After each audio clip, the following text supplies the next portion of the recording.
traveling the world introduces you to new cultures, new experiences, and new power outlets. When packing for your trip, you've probably heard reminders not to forget a travel adapter. Or was it a voltage converter? These two devices serve very different purposes.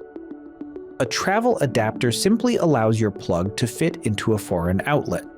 Since different countries use different outlet shapes, your device's plug may not match the wall socket at your destination.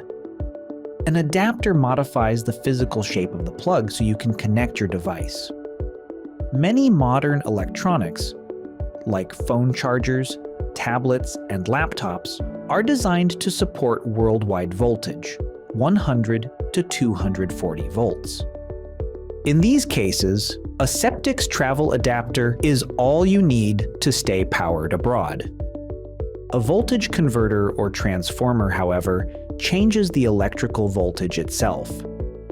While North America typically uses 110 to 120 volts, many countries in Europe, Asia, and Australia use 220 to 240 volts.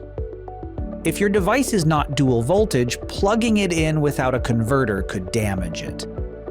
That's when a Ceptics voltage converter or transformer becomes essential. Before traveling, make a list of the electronics you plan to bring and check whether they support dual voltage. Once you know, you can choose the right Ceptics adapter or converter for your destination, so you can focus on your journey, not your charger. Ceptics, power anywhere.